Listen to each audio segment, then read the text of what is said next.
रात के 12:30 बज रहे थे। कोल्हापुर में धाराशिव जाने वाली सीनियर कॉलेज के छात्रों की बस जंगल के रास्ते से गुजर रही थी। ट्रिप खत्म करके वे वापस धाराशिव आ रहे थे। दिन भर मौज मस्ती करने की वजह से सभी छात्र थक कर सो गए थे। दरवाजे की सीट के पास विकास सर और सुशील सर खर्राटे ले रहे थे। बस ड्राइवर विजय मामा भी नींद में बस चला रहे थे। उनके बगल वाली सीट पर प्यून पांडु मामा बैठे हुए थे कि तभी बस के सामने जंगली सुअरों का झुंड आया। विजय मामा ने बस जंगल में रोक दी। कुछ देर में जब रास्ता खाली हुआ तो बस फिर से चलने लगी।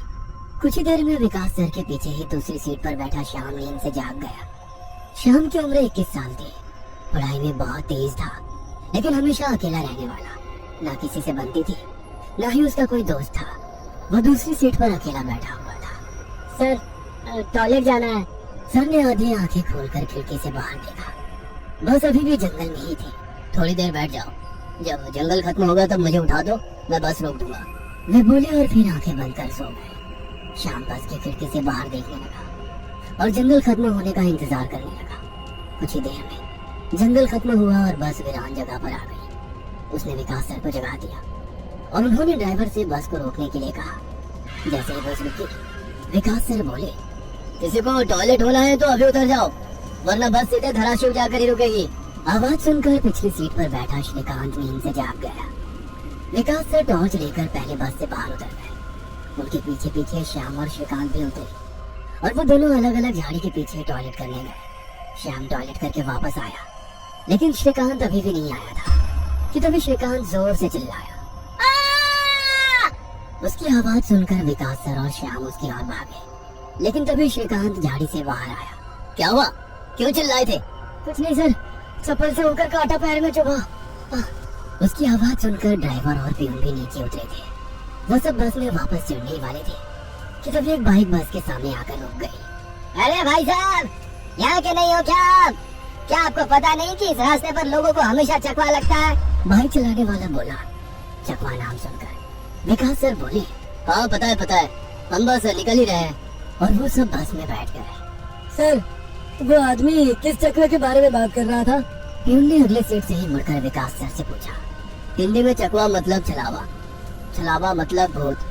कहते हैं जो लोग रात में सफर करते हुए मरते हैं, उनकी आत्मा छलावा बन जाती है। छलावा रात को सफर करते हुए यात्रियों को पकड़ लेता है और उन्हें अपने गंतव्य स्थल तक पहुंचने ही नहीं देता। वो बस उन्हें उसी जगह पर घुमाते रहता है। कितना भी भाग लो या फिर गाड़ी तेज भगाओ, आप उसी जगह पर आ पहुंच जाओगे जहां आपको छलावा ने पकड़ लिया था। या फिर वो लोग रास्ते से भटक जाएंगे और उस जगह पहुंच जाएंगे जहां पर छलावा उन्हें ले जाना चाहता है, विकास सर ने बताया। इसके बाद ड्राइवर बोला, और यात्री रात भर उसी जगह पर बार बार घूमते हैं। वो तब तक रास्ता भटकते हैं जब तक सूरज ना उगे। जैसे ही सूरज उगता है, उनकी ताकत कम हो जाती है। मेरे कुछ ड्राइवर दोस्त हैं, उनको भी छलावे ने पकड़ लिया था। कहते हैं छलावा बस उन्हीं यात्रियों को पकड़ता है जो थके हुए होते हैं, क्योंकि उन पर हावी होना बहुत आसान होता है ना। फिर तो छलावा बहुत ही खतरनाक है, प्यून घबराते हुए बोला। अरे कुछ खतरनाक नहीं है, ये सब अंधविश्वास है। ड्राइवर जब थक जाता है तो रात में उसे रास्ता समझना मुश्किल हो जाता है, इसलिए उसे भ्रम हो जाते हैं और वो रास्ता भटकता है। इसे ही अनपढ़ लोगों ने भूत यानी चकवा या छलावा का नाम दिया है, विकास सर बोले। ये सभी बातें श्याम और श्रीकांत सुन रहे थे। नहीं सर, छलावे होते हैं और कुछ छलावे तो जानलेवा भी होते हैं। मेरे दादाजी को छलावे ने इतना परेशान किया था कि मरते मरते बचे थे। रात को जितने भी एक्सीडेंट होते हैं, उनमें से कुछ ना कुछ एक्सीडेंट छलावे के कारण ही होते हैं। वो रात के बेरहम शिकार होते हैं। यात्रियों की थकान और डर ही उनकी ताकत होती है। शिकारियों की तरह ही भी यात्रियों को डराते हैं, भगाते हैं और उनकी जान लेकर उनका शिकार करते हैं। हमें बस इतना पता चलता है कि कार एक्सीडेंट में उनकी मौत हो गई है, लेकिन मौत का कारण छलावा ही होता है सर, श्याम ने डरावनी आवाज में कहा। सर, इस जगह कुछ मत सुनो, इसकी बुआ राइटर है, उन्हीं से सुनी होंगी ये बातें। और राइटर लोगों का तो काम ही होता है बातें बनाना, उसी से तो उनका घर चलता है। पिछली सीट पर बैठे श्रीकांत ने कहा। श्रीकांत, चुप हो जाओ और सो जाओ, उन्होंने डांटते हुए कहा। और उसके बाद सभी लोगों ने आंखें बंद कर ली और सो गए। कुछ समय बीता। श्याम अभी भी जाग रहा था और खिड़की से बाहर देख रहा था। बस किसी जंगल के बीचों बीच से गुजर रही थी कि तभी उसने देखा कि रास्ते के किनारे एक बंद पड़ी चाय की टपरी है। लेकिन ये चाय की टपरी तो मैंने पीछे भी पहले वाले जंगल में देखी थी, वो मन ही मन बोला और खिड़की के बाहर देखने लगा। तब उसे पता चला कि वो तो वही जंगल है जो वीरान जगह से पहले आया था। वो भागते हुए ड्राइवर के पास गया। विजय मामा नींद में बस चला रहे थे। बीच बीच में आंखें झपका रहे थे। विजय मामा, बस कौन से जंगल में है? होगी किसी जंगल में। रास्ते में जंगल कम है क्या? नहीं मामा, हम वापस उसी जंगल में पहुंच गए हैं जहाँ पर बस के सामने जंगली सुअर आ गए थे। नहीं बेटा, तुम्हें कुछ तो गलतफहमी हो रही है। वो जंगल तो कब का पीछे छूट गया है ना। उनकी बात सुनकर विकास सर नींद से जाग गए। क्या हुआ श्याम? सर, हमें छलावा लग चुका है। उसने हमें पकड़ लिया है क्योंकि बस वापस उसी जंगल में आई है जहाँ से पहले गुजरी थी। लेकिन विकास सर भी ड्राइवर की तरह उस पर विश्वास नहीं कर रहे थे। सर, अगर आपको मेरी बात पर यकीन नहीं हो रहा है तो बाहर देखो। अभी कुछ देर रास्ते के किनारे एक ट्रक दिखाई देगा जो एक्सीडेंट में पलटी हो चुका है।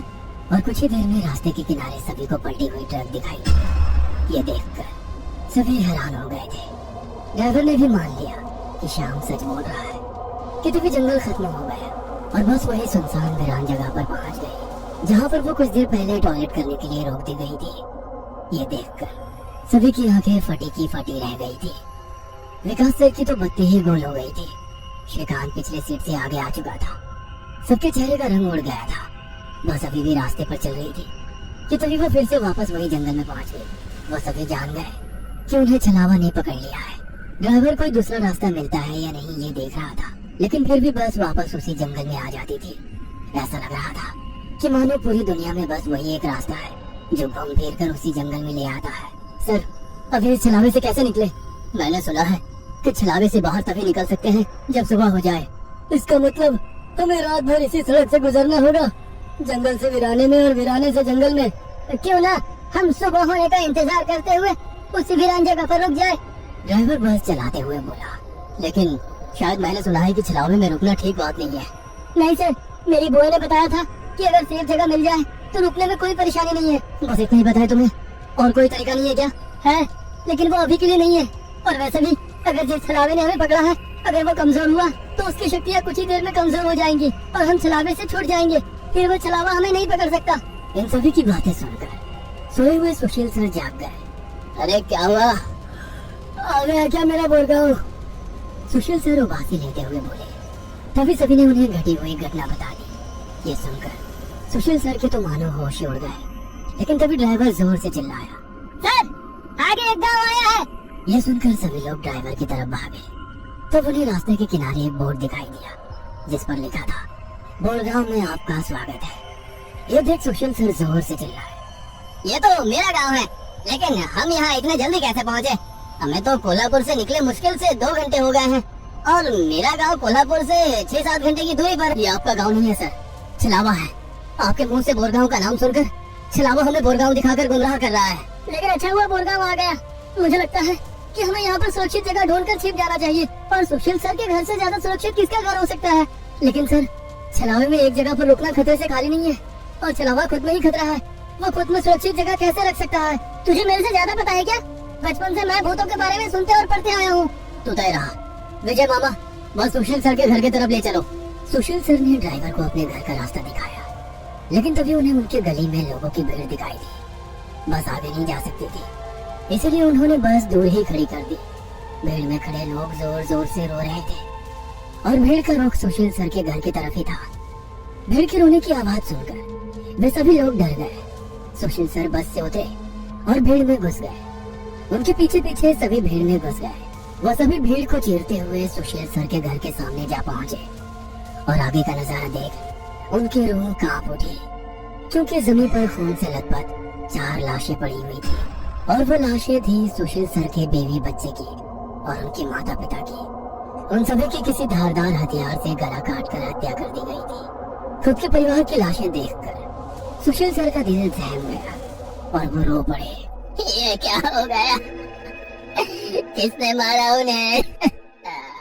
उन्होंने रोते हुए एक आंख वाले बूढ़े आदमी से पूछा, आज तुम्हारे बेबी ने चाकू से तुम्हारे बच्चे का और तुम्हारे माता पिता का गला चीर कर उन्हें मार डाला और फिर खुद का गला काट कर खुदकुशी कर ली। क्या?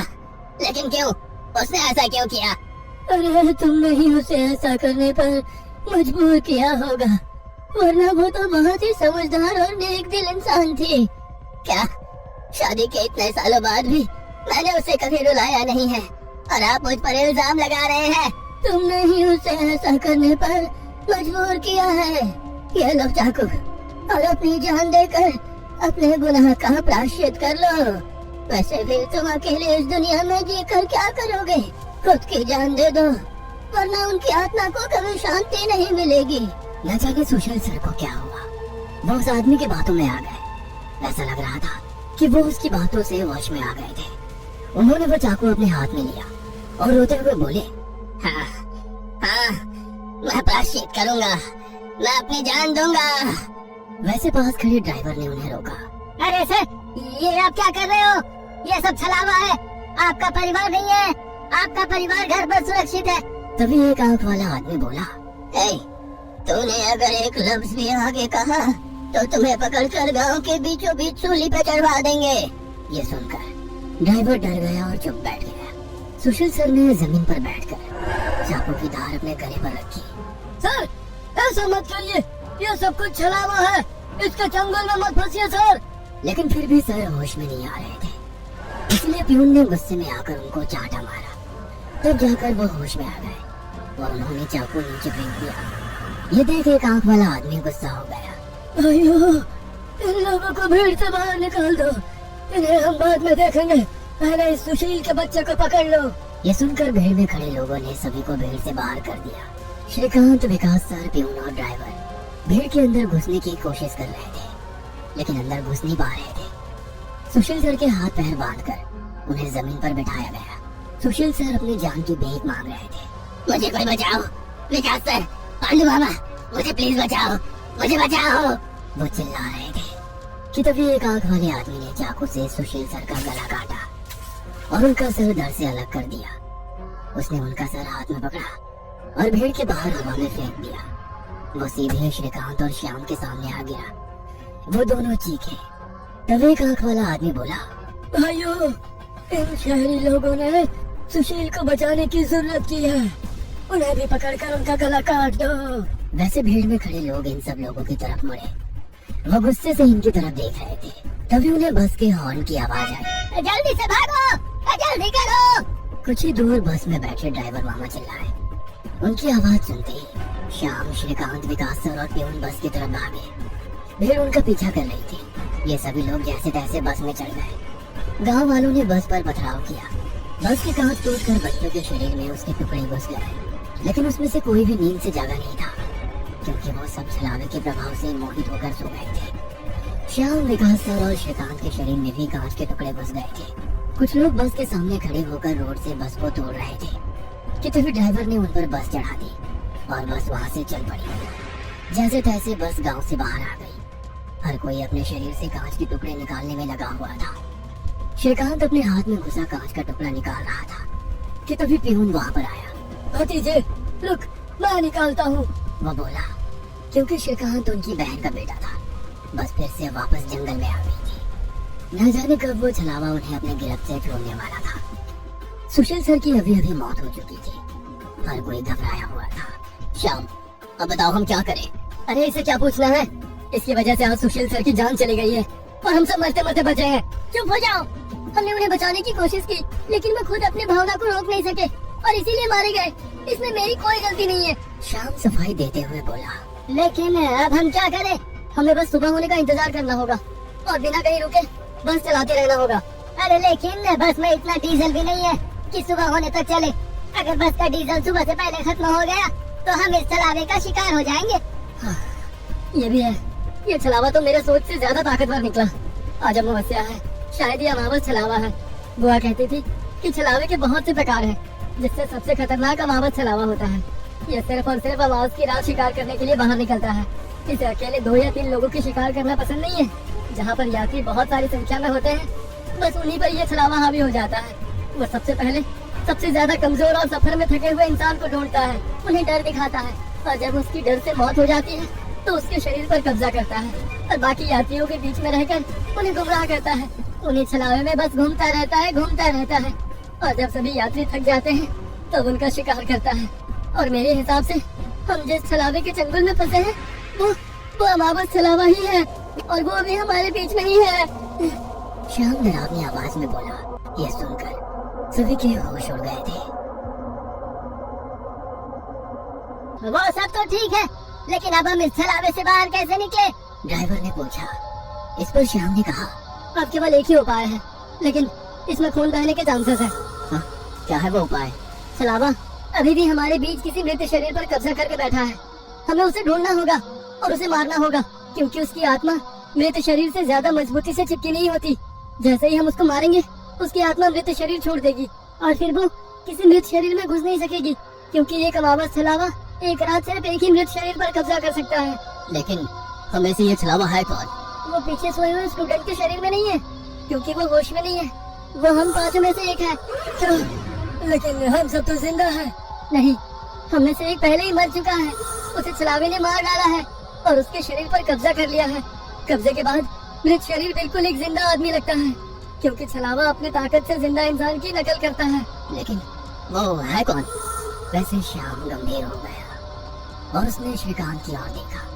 बस अभी भी जंगल के रास्ते चल रही थी। ड्राइवर बस चलाते चलाते पीछे हो रही बातचीत सुन रहा था, क्योंकि उसे पता था कि अगर बस रुकी तो छलावा उसे निगल जाएगा। बस में सन्नाटा छाया हुआ था। हर कोई श्याम के मुंह से छलावे का नाम सुनना चाहता था कि तभी श्याम बोला, ये श्रीकांत ही छलावा है। ये क्या बकवास कर रहे हो तुम? होश में तो हो? माना कि तुम्हारी बुआ ने बहुत सारी भूतों की किताबें लिखी है, उसका मतलब ये तो नहीं कि तुम कुछ भी बोलोगे और हम सुनते रहेंगे। मेरा विश्वास करो सब, श्रीकांत ही छलावा है। जब ये वीरान जगह पर झाड़ी के पीछे गया था, तब मैंने इसे किसी साए की ओर घूरते हुए देखा था। जब मैं देखने के लिए आगे बढ़ा, तभी मेरी चप्पल में कांटा चुभने की वजह से मेरी चीख निकल गई और वो साया वहाँ से गायब हो गया। शायद तभी उसने श्रीकांत को पकड़ा होगा और उसके शरीर पर कब्जा किया होगा। चल जल्दी से इसे मार डालो, वरना ये भाग जाएगा। ये सुनकर सभी के होश हो गए, लेकिन उसकी बात में कुछ तो वजन था। श्याम, जुबान संभाल कर बात कर। भतीजा है ये मेरा, अगर इसको किसी ने हाथ भी लगाया तो मार डालूंगा। हाँ, प्यून गुस्से में बोला। इस पांडु की बात सुनिए, मुझे भी लगता है कि यही छलावा है, क्योंकि हम सभी ने झाड़ी से आती श्याम की चीख सुनी थी। श्याम बिल्कुल सच कह रहा है। ड्राइवर बस चलाते हुए बोला, अरे शक की सुई तो श्याम पर भी है। ये भी तो झाड़ी के पीछे गया था और दिखाई नहीं दे रहा था। ऊपर से यह विकास हम दोनों की नजर से दूर था। शायद इसे ही छलावे ने बस के नीचे खींच लिया और वहीं मार डाला। तो ये दोनों क्यों नहीं हो सकते छलावा? प्यून ने कहा। अरे मैं जिंदा हूँ, मैं छलावा नहीं हो सकता। श्याम ने कहा। हाँ, और ये श्याम हमारी कब से मदद कर रहा है। ये छलावा होता तो हमारी मदद क्यों करता? अब बचे तुम तो ड्राइवर के बाजू में ही थे, इसलिए ये श्रीकांत ही छलावा है। विकास सर जोर से बोले। अरे सर, इस प्यून को छोड़ो, आप सीट के नीचे से रॉड निकालो और उस छलावे का सर फोड़कर मार डालो। ड्राइवर बस चलाते हुए बोला। ये सुनकर श्रीकांत डर के मारे प्यून के पीछे छिप गया। विकास सर ने सीट के नीचे से लोहे की रॉड निकाली। प्यून ने उन्हें रोकने की कोशिश की, लेकिन विकास सर ने उन्हें धक्का मारा और रॉड श्रीकांत के सर पर मारी। लेकिन श्रीकांत वहाँ से हट गया और नीचे गिर गया। वो रॉड से दूसरा हमला करते कि तभी प्यून ने पीछे से रॉड पकड़ी और विकास सर के हाथों से रॉड खींचकर उन्हें खिड़की पर धकेल दिया और उनके सर में रॉड दे मारा। विकास सर हाथों से सिर पकड़कर वहीं तड़पते रह गए। उनके सर से खून निकल रहा था और कुछ ही देर में उन्होंने अपना दम तोड़ दिया। ये देख श्याम चिल्लाया, विजय मामा जल्दी से पीछे आइए, इन दोनों ने विकास सर को मार डाला। ये सुनकर ड्राइवर ने बस बीच जंगल में रोक दी और वो पीछे भागते हुए आया। उसने प्यून के हाथों से रॉड छीना और उसे धक्का दे दिया। तुम नहीं सुनोगे, इसलिए पहले मुझे तुम्हें ही मारना होगा। ड्राइवर गुस्से में प्यून से बोला और वो प्यून के सर पर रॉड से हमला करता कि इससे पहले ही प्यून ने कांच का नुकीला टुकड़ा तोड़कर ड्राइवर के पेट में घोंप दिया।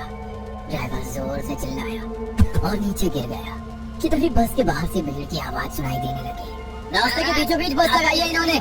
कोई तेजी से चलती गाड़ी इस बस से टकराई तो क्या होगा? बाहर निकालो इन लोगों को और सजा दो। बस के बाहर से आवाज आई और बस पे पथराव होने लगा। प्यून आगे की तरफ भागते हुए गया तो देखा कि 5-6 लोग बस पर पथराव कर रहे हैं। लोग गुस्से से चिल्लाने लगे, बाहर निकलो, अंदर क्यों छुप कर बैठे हो? अरे क्या हुआ भाइयों, आप ऐसा क्यों कह रहे हो? प्यून चीख चीख कर उनसे पूछ रहा था, लेकिन कोई भी उसकी तरफ ध्यान नहीं दे रहा था। तभी श्याम श्रीकांत से बोला, ये लोग सिर्फ छलावा है, हम जंगल में रुके हुए हैं इसीलिए हम मुसीबत में पड़ चुके हैं। विकास सर और ड्राइवर दोनों मर चुके हैं, फिर भी हम छलावे से बाहर नहीं निकले। इसका मतलब छलावा अभी भी हमारे बीच में है और वो छलावा तुम्हारा मामा है। ये सुनकर श्रीकांत की आंखें फटी की फटी रह गई। नहीं, ऐसा नहीं हो सकता। अरे ऐसा ही है श्रीकांत। तुमने देखा कि किस तरह से तुम्हारे मामा ने विकास सर और ड्राइवर की जान ली। वो उन्हें सिर्फ घायल भी तो कर सकता था, लेकिन नहीं, उसने उनकी जान ली। अब तो अपने मामा फ्रेम से बाहर आओ श्रीकांत और देखो उस आदमी को, वो तुम्हारा मामा नहीं छलावा है। ये सुनकर श्रीकांत सोच में पड़ गया। श्रीकांत, लोग अभी बस के कांच तोड़कर अंदर आ जाएंगे और हमारी जान ले लेंगे। इससे पहले हमें यहाँ से निकलना होगा। मैं बस को यहाँ से निकालता हूँ और तुम इस छलावे को पीछे बुलाकर इस कांच के टुकड़े से घोंप दो। छलावा मर जाएगा और हमारी जान बच जाएगी। श्याम बोला और ड्राइविंग सीट की तरफ निकल पड़ा। लेकिन तुम्हें ड्राइविंग आती है क्या? अरे मेरे मामा की ट्रैवल एजेंसी है, इसलिए मैं बस पहले ही चलाना जानता हूँ, उसने कहा और ड्राइविंग सीट पर जा बैठा। उसने बस चालू की और बस चलाने लगा। पियून पीछे श्रीकांत के पास जा पहुंचा। श्याम बहुत ही मन लगाकर बस को भगा रहा था कि तभी उसे पियून की चीख सुनाई दी। उसने मिरर में देखा तो पियून गले में हाथ लगा के नीचे गिर गया। श्रीकांत के हाथ में खून से सना कांच का टुकड़ा था। उसने अपने ही मामा को गला काट कर मार डाला था। श्रीकांत श्याम के पास आया। श्याम ने बस रोक दी। मैंने छलावे को मार डाला। ये सुनकर श्याम जोर जोर से हंसने लगा और उसकी आंखें लाल हो गई और वो डरावनी आवाज में बोला, लेकिन छलावा तो मैं हूँ। ये सुनकर श्रीकांत के तो होश उड़ गए। अरे चौंक क्यों रहे हो? मैं ही छलावा हूँ। जंगल में जब बस के आगे सुअरों का झुंड आया था, तभी मैं बस में घुस गया था। मैंने बस में सबसे कमजोर और थका हुआ यात्री चुना। ये श्याम थकान के कारण गहरी नींद में सो गया था। मैंने इसे जगाया और मेरा असली रूप दिखाया। मेरा डरावना रूप देखकर ये उसी वक्त सीने पर हाथ लगाते हुए मर गया। मैंने तुरंत इसके शरीर पर कब्जा कर लिया। तभी मैंने जाना कि पिछली सीट पर बैठा एक लड़का, मतलब कि तू, आधी नींद में था और टॉयलेट जाने के विचार में था और मैंने अपना खेल शुरू कर दिया। मैंने बस में बैठे सभी को छलावे की कहानी सुनाकर डरा दिया, क्योंकि डर ही मेरा सबसे बड़ा हथियार है। मैंने जानबूझकर तुम सबको गुमराह किया और सुशील सर के गांव ले गया और तुम्हें छलावे में रुकने के लिए मजबूर किया और सुशील सर की जान ली। मैंने ही विकास सर, तेरा मामा और ड्राइवर को एक दूसरे से लड़ाया ताकि वो आपस में लड़ कर मर सके, और आखिर में मैंने तुम्हारे हाथों से ही तुम्हारे मामा का खून करवाया। ऐसा कहकर वो हंसने लगा। यही मेरा खेल, यानी कि शिकार थी। तूने अपने ही मामा की जान ली, उस मामा की जिसने तुम्हें बचाने के लिए अपने जान पर खेलकर 2 आदमियों की जान ली। अब तुम्हारा जी कर क्या फायदा? ये सुनकर श्रीकांत की आंखों में आंसू आ गए। उसे अपनी गलती का एहसास हो गया। श्रीकांत, आओ बैठ जाओ इस ड्राइविंग सीट पे और ठोक दो इसे किसी पेड़ पे। ले लो खुद की और इन सभी यात्रियों की जान। छलावा श्रीकांत की आंखों में देखकर बोला। शायद उन लाल आंखों का जादू श्रीकांत पे हो रहा था। वो छलावे की बातों में आ गया था, जैसे सुशील सर आ गए थे और खुद की जान लेने के लिए तैयार हो गए थे। शायद श्रीकांत को अपने किए का पछतावा हो रहा था और वो छलावे की बात मानने वाला था कि तभी श्रीकांत ने अपने आंसू पोंछे और वो जोर से चिल्लाया, मामा! छलावे को पीछे पैरों की आवाज सुनाई दी और उसने मुड़कर देखा कि तभी पियून ने लोहे का रॉड छलावे के सर पे दे मारा और उसके सर पर 4-5 बार हमला कर उसका सर कुचल दिया। तुम्हें क्या लगा खेल केवल तुम ही खेल सकते हो? अरे मैंने तो तुम्हें तभी पकड़ लिया था जब तुम विकास सर और ड्राइवर की मौत देखकर मुस्कुरा रहे थे। तुम अपनी खुशी छुपा नहीं पाए। तब मेरे दिमाग में तुम्हारी बातें आई। जानबूझकर तुमने हमें गुमराह करके छलावे में रोका और तुम्हारी वजह से सुशील सर की जान गई। तुमने मुझ पर ही छलावा होने का इल्जाम लगाया, हाँ? और मेरे मामा विकास सर और ड्राइवर के बीच आग लगा दी और बाद में तुमने मुझे मेरे मामा को मारने के लिए कहा। और हद तो तब हो गई जब तुमने कहा कि तुम्हारे मामा की ट्रैवल एजेंसी है, जबकि श्याम का मामा तो हमारे कॉलेज के बाहर गोलगप्पे का ठेला लगाता है। श्रीकांत ने अपने मामा के हाथों से लोहे की रॉड ली और छलावे से बोला, अब तुम चैन से शिकार करने के लिए अगले अमावस की रात का इंतजार करो। क्योंकि आज तुम खुद शिकार हो गए हो। और ऐसा कहकर उसने एक रॉड का वार उसके कुचले सर पे कर दिया और उसके शरीर से छलावा काले धुएं के रूप में बाहर निकला और बस के बाहर निकल गया। और जैसे ही छलावा बस से बाहर निकल गया, सभी स्टूडेंट्स नींद से बाहर आ गए। आज पहली बार कोई अमावस छलावा किसी यात्री से हारा हुआ था। बस के ऊपर हवा में उड़ता हुआ छलावा दर्द से तड़पने लगा और चिल्लाते हुए हवा में दिखाई दिया। उस छलावे को अपनी योनि से मुक्ति मिल गई, क्योंकि ये सृष्टि का नियम है कि जब भी कोई छलावा इंसान से हारता है, उसका अंत हो जाता है और उसे मुक्ति मिल जाती है।